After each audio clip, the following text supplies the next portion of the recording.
What's up, Dice Rollers? Paul here, and I'll be your DM for a little while.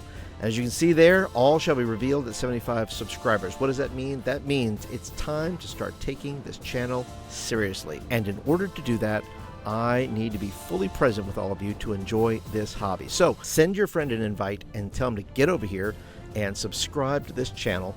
And when we hit 75 subscribers, I'm going to jump on, and maybe there'll be even some giveaways there. So go ahead, invite some friends, and let's get to 75. All right, so let's go ahead and jump into my obsession here. It started with these golf tees. I just saw, this little thing here sitting at the thrift store for a whopping $2.99, and it had much more in there, and I'll explain why it's so empty in a minute. But it all started with these golf tees that I saw. I said, wow, this little part here, this little divot in the golf tee, I think it could hold some things. What could it hold? And that's where my journey began. Now they have little quotes on here, little questions and whatnot, like who was the oldest pro to win the U.S. Open? Hale Irwin. There you go. And so what I did was I bought these, and I said, man, I need to do something with these. And I had a bunch of this foam, and I'll be honest with you, I think it's just packing foam. It's nothing special. I think it's just this black packing foam that I got from a job that I was on. And I said, well, what am I going to do with these? I said, well, first of all, I think they're too long. Maybe they're too long. But I wound up using them as is. And then I started thinking, well, maybe they're too long. So what I did was real simple. I just took a pair of clippers right here, and just said, well, I'm going to make this smaller. So I'm going to go ahead and cut these, boom, across the room it flies. And these here I cut, and these are about 1 inch. So maybe it's a little bit bigger than that, but I like the way they kind of sit there. And so I said, well, I'm going to take these, and I'm going to start putting these in here like this. And by the way, I painted these black, and I'll show you the finished product here in a minute. But I painted those black here. I just kind of, and then I put that in there like that. But I simply painted it with some black acrylic, and then I brushed these up with, and it painted on really well when you see it, some of this timeless gray here. And like I said, I'm just obsessed with these things here because I want to make an adventure out of it. If nothing else, maybe some encounters. So this is where you're going to come in. Let me show you the finished product here in just a second, and we'll go from there. And here is effort number 1. I took the whole golf tee, and I made these a lot larger, you can see. I'd say these are at least maybe 1.25 inches tall. These little foam pieces that I did. You can see the gray one on there really, really well. And I know what you're asking. You say, Paul, where did you get these things? Well, let me show you.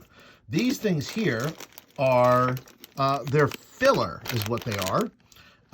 And they are simply for filling vases. And I got some other ones here that are, this one's a glitter vase, and they're based on some themes. So one is for, you can see this one here, and there'll be a link down below to where you can get these on Amazon. And I just saw these in the dollar store and said, wow, I need to make some of these. And these are just for filling up vases and for Easter. This one's Easter and this one's Valentine's Day. And so these here are pretty cool looking. Now, there's several things this can be. These, if you did them all yellow, they could act as some torches or lights or sconces or something like that the characters will walk through, to give them light, or just as a really, really different kind of vibe. And so this was effort number 1, and I love the way they came out. Just glued those little balls on top of there. And then for the base, I just went ahead and used some washers there that give it a little bit of heft and a little bit of weight, which is also something I like. Now, I'm not done with my obsession yet, so let's move on to the second group of these. I don't even know what to call them yet. We're going to get to that. But the second effort, part of my obsession, let me show you that. All right, now here is part 2 of my obsession. I made them smaller. I just put them ground level, because you can see where the other ones were this tall. You can see here Bases are obviously a lot different. Whereas I made them ground level because, well, a thief might want to steal this, right? We don't know what these are yet. And that's where you guys are going to come in. You're going to tell me, we're going to do kind of a Mad Lib here. I'm calling this crafting adventures because it's starting with the craft. It's starting with the thing that I made here, which I don't know what this is yet. So I'm going to ask you to take the words either sphere of or orbs of, and you can make it a location, you can give it a person's name, but somehow these are going to be the crux of the encounters or adventure that I want to create. So if you will go ahead and leave those down in the comment below, that would be super cool. These have lots of potential to do a lot of things. So, but that's it, guys. I just wanted to show you this, and I wanted to get your feedback on what these are. Are they spheres? Are they orbs? And if they are spheres and orbs, what are they of? Do they belong to a person?